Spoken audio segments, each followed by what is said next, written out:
Hello and welcome back to another video. February has flown by, so that means I've got another video for you to see. This month is very photo heavy at the start of the month, but drastically falls off as for the rest of the month I felt really unwell. And I can't imagine this video will be long whatsoever. I'm guessing it's probably going to be around 5 minutes long, so be sure to stick around. Anyway, let's just get right into it with the first shoot that I done in February, which was at Levant Mine. Levant Mine has a lot of history, a lot of really not nice history, but I thought it would be a good place to photograph since, you know, it's a very famous mine and it would be perfect for this project. This mine also has an adit which you can actually reach by walking down the cliffs, and I really wanted to try and get a photo of that adit. But unfortunately the weather wasn't very good that day. It was extremely windy, there was a little bit of rain, but it was just mainly windy, which meant the waves were just crazy.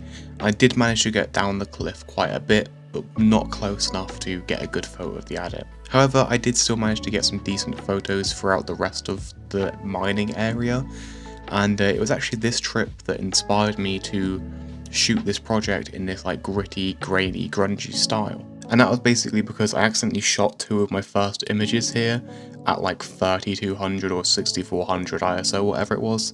So they ended up being a bit grainy, and I turned them to black and white just because, you know, grainy black and white always looks good.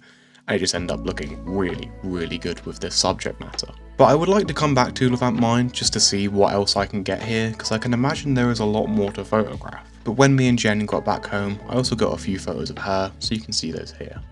A few days after that, we took a trip down to a place that is really close to Levant Mine, and that's Balic Mine. This time I was using a red filter on the ZF because I imagined that using an actual red filter on the ZF would yield better results than using the red filter picture profile that's built into the ZF. Because you'd think, you know, nailing it in camera would look better than editing it in post. But I found that to just not be the case. I actually much prefer the ZF picture profile that comes with the camera rather than an actual red filter that you know, screw onto the front of your camera. But that doesn't mean that the red filter images were bad.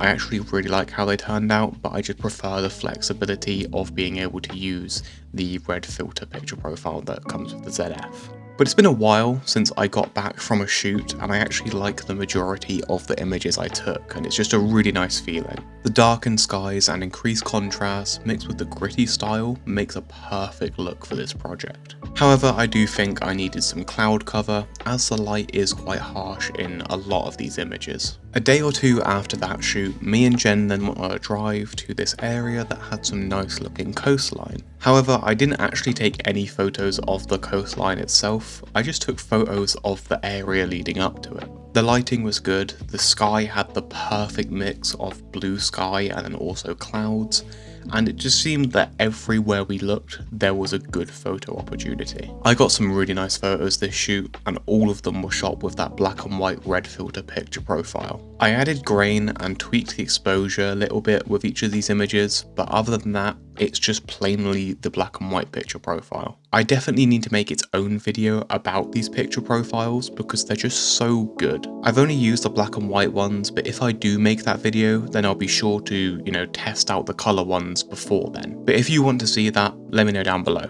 Finally, the last shoot of February that I'd done was actually meant to be a part of a video. I think last week's video maybe, I don't know, but it was meant to be part of a video and it just didn't turn out very well. But it was just a quick trip to a couple places that I had on my list of places that I wanted to photograph for this project, and I didn't even get many photos as the areas just weren't great, there was too many people, and I just wasn't feeling very inspired. The photos aren't very good whatsoever, I actually think they're kind of bad.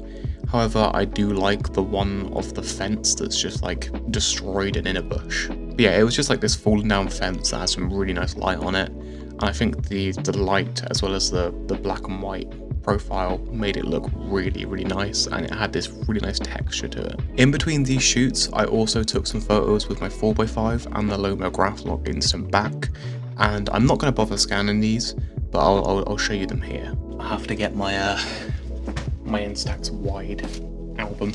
But the first one is this one of Jen. It was just a morning and the light was quite nice going through the window, and I asked her if I could get a portrait, and I'd done just that, and it's okay. It's not great, it's not bad, but it's too contrasty for my liking. I've just found that Instax film is way too contrasty for how I like instant film to look.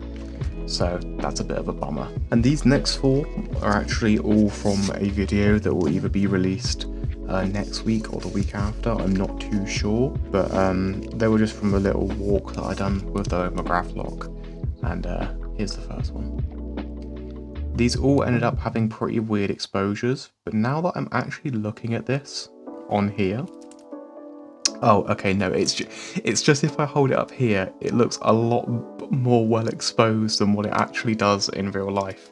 But yeah, I had some like major exposure issues with this film recently, and practically every photo didn't expose right. This one's overexposed. This one here is also really overexposed. It doesn't look too bad on the camera, but all the way up here is just completely blown out.